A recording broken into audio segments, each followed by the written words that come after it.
Marco Goldin, alle nostre spalle un grandissimo capolavoro, forse uno degli emblemi del ritratto impressionista.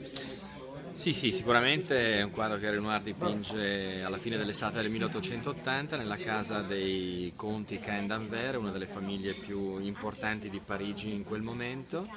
È una famiglia di banchieri di origine ebraica, è un momento nel quale Renoir ha accesso con i suoi dipinti in molte di queste famiglie importanti tra la fine degli anni 70 e soprattutto i primi anni 80. E quindi è uno sicuramente dei grandi ritratti impressionisti che vengono fatti, il superamento del ritratto classico, accademico e di salon per entrare dentro un ritratto che rappresenta un volto, una figura dentro l'ambiente della vita quotidiana. Lo sguardo è quello che conquista di questa ragazzina. Sì, il tema dello sguardo è uno dei temi fondamentali nella cultura del nuovo impressionismo, perché è un ritratto non celebrativo, ma è uno sguardo interrogante che indaga proprio lo spazio attorno,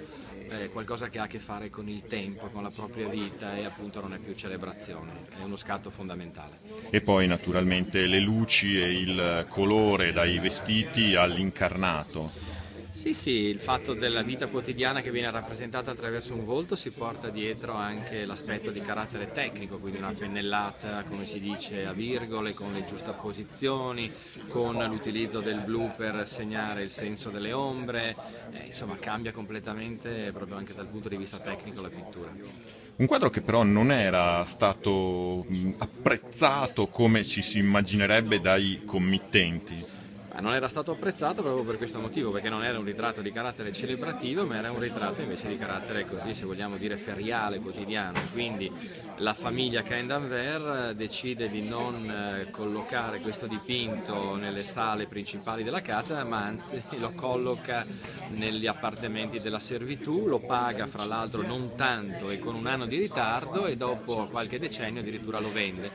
Ma questo non deve sorprendere perché appunto è un ritratto che non ha al suo interno il senso della celebrazione a cui anche le grandi famiglie parigine erano abituate in quel momento. Ottenere in prestito simili capolavori è sempre difficile, c'è un grande lavoro dietro, ancor più difficile averli al di fuori di una classica sede museale, come in questo caso. Ma sì, credo sia un unicum perché già è complicato farsi prestare i quadri ovviamente di questo calibro per una mostra e per una sede museale istituzionale ovviamente portare